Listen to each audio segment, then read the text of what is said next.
통하는 마음, 통하는 관계 웨비나 시리즈. 오늘은 좋은 부모, 공감 대화라는 주제로 함께 생각해 보겠습니다. 안녕하세요.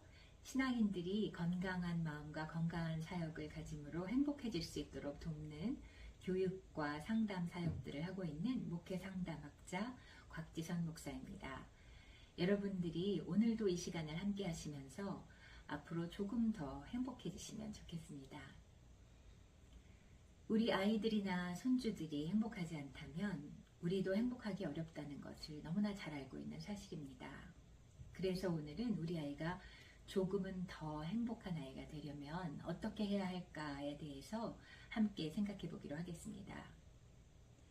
여러분은 여러분의 아이들이 어떤 아이로 자라주었으면 좋겠어요? 어떤 기대치가 있으신가요?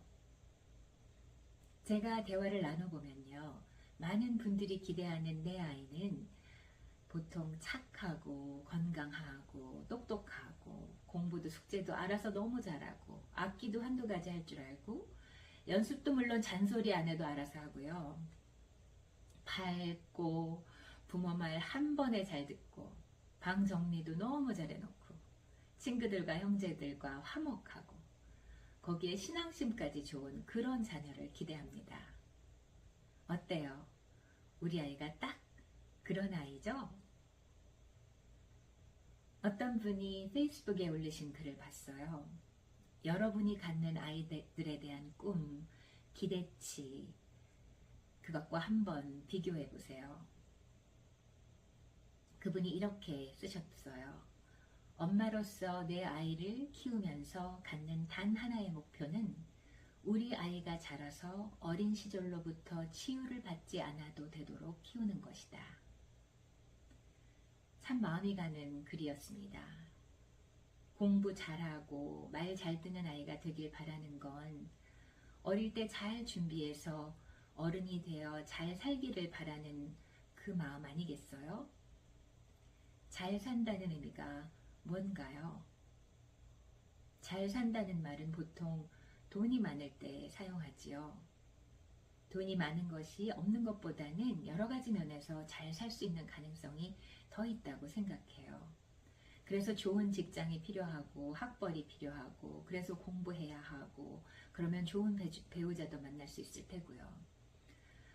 그러나 이런 것들이 행복을 가져다 주지 않는다는 것은 제가 말하지 않아도 여러분도 사실은 너무 잘 아십니다. 원래 잘 산다는 것은요, 관계, 즉 사이가 좋다는 의미랍니다. 자신과의 사이가 좋아서 건강한 자아로 사는 것, 가족과 사이가 좋아서 상처 없이 사는 것, 무엇을 하며 살든지 이 사회, 이 세상에서 사이가 좋아서 이 사회와 이 세상과 사이가 좋아서 보람을 느끼며 사는 것, 하나님과 사이가 좋아서 감사함으로 충만하게 사는 것. 그런데 현실은 너무 이쁘고 착하던 아이들도 점점 말 안 듣고 자기 맘대로 하고 거짓말에 반항까지 그런 아이를 혼내고 속상해하면서 끙끙 앓는 그런 가정이 대부분이죠. 왜 우리 아이들이 변해가는 걸까요? 말 잘 듣고 착하던 내 아이가 왜 언젠가부터 문을 쾅쾅 닫고 방에 들어가서 대화는커녕 서로 눈도 마주치지 않으려고 하는 걸까요? 도대체 왜 저러는 걸까요? 열심히 키우느라고 키웠는데 왜 저러는지 도대체 뭐가 문제일까요? 맞습니다. 뭔가 문제가 있습니다. 어린아이들이 어떨 때 우나요? 배고플 때, 기저귀가 척척할 때, 아플 때, 뭔가 문제가 있을 때 웁니다. 우선 이것부터 기억하시면 되겠어요. 나이에 상관없이 우리 아이가 이상한 행동이나 태도를 보일 때는 뭔가 이유가 있다. 뭔가 힘든 것이 있다.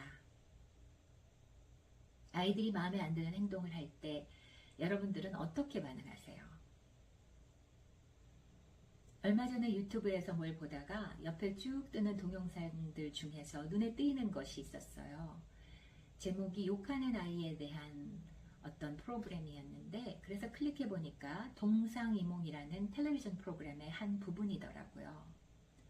엄마가 모든 말에 욕을 함께하는 고등학생 딸 아이를 고치려고 애쓰다가 전혀 안 되니까 이 프로그램에 나오게 해서 서로의 이야기를 듣고 누구 말이 더 관중들의 응원을 받는지 보는 뭐 그런 형식이었던 것 같아요. 그런데 이 말이 그 동영상의 댓글에 달려 있었어요. 나는 부모님의 두 번째 인생이 아닙니다. 맘대로 하지 말아주세요. 그리고 수백 명이 좋아요를 눌렀더라고요. 그리고 아이들이 부모에게 자주 듣는 상처되는 말들이 그 아래 댓글로 수없이 달려 있었습니다. 뭘 잘했다고 울어? 너만 힘드니? 너보다 힘든 사람 많아. 나는 더 힘들어. 엄마한테 버릇없이, 아빠한테 버릇없이 왜 꿀먹은 벙어리처럼 가만히 있어? 이번 시험 점수 몇 등이야? 떨어지면 혼날 줄 알아? 집에만 있으면 괄호 열고 괄호 닫고 친구 안 만나? 왜 방구석에만 놀고 있어? 나가면 공부는 안 하고 어딜 그렇게 다녀? 쓸데없는 소리 하지 말고 공부해. 다 너 잘 되라고 하는 말이야. 너가 쉴 때 다른 애들은 이제 엄마, 아빠라고 부르지도 마.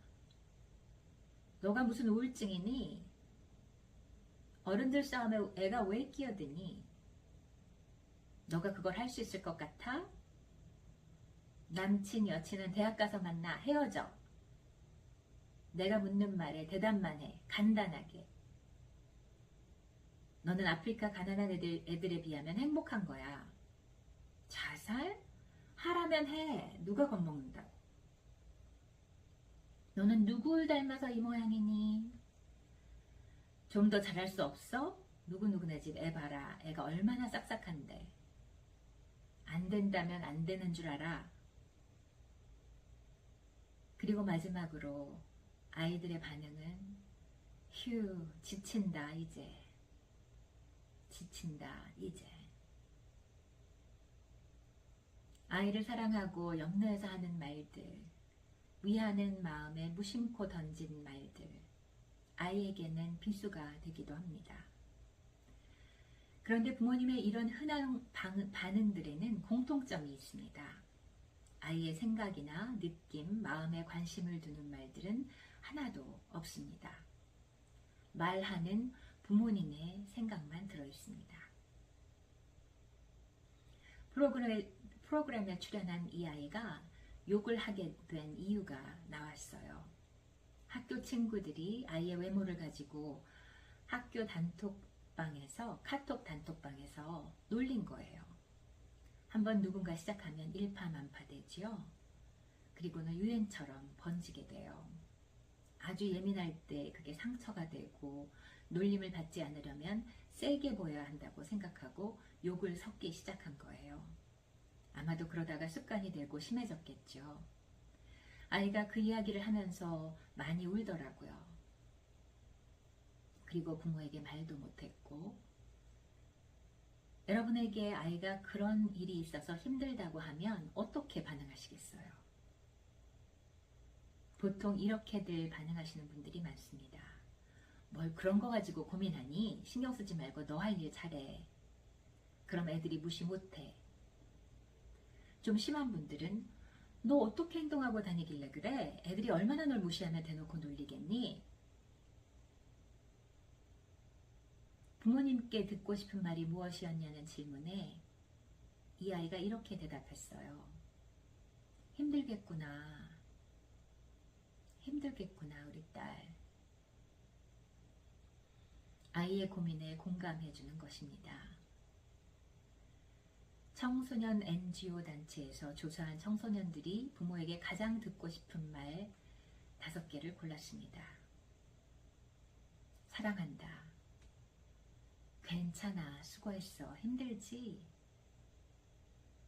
고맙다. 미안해. 보고 싶다.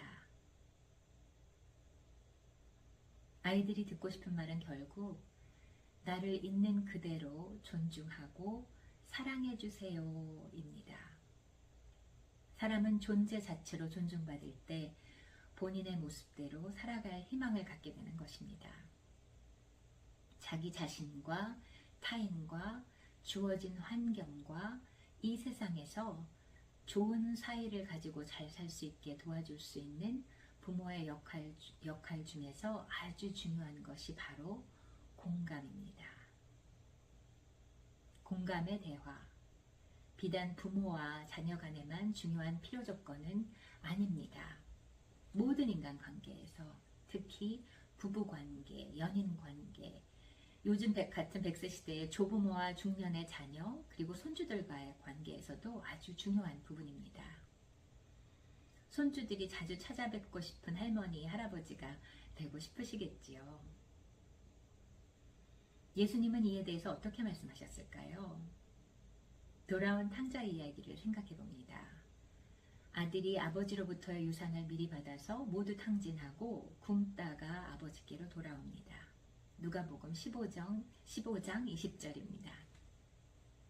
그러나 아버지는 그가 멀리서 오는 것을 보고 측은한 마음이 들어 달려가서 아들을 얼싸안고 입을 맞추었다.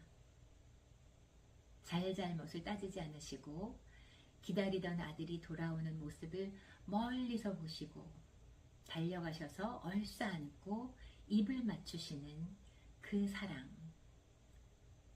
우리 주님의 자녀인 우리들을 향한 주님의 사랑의 모습입니다. 조건 없이 안아주시는 사랑입니다. 공감에서 시작하는 대화를 통해서 좋은 관계로 돈독해지시길 바랍니다. 웨비나 통하는 마음, 통하는 관계, 곽지선 목사였습니다. 감사합니다.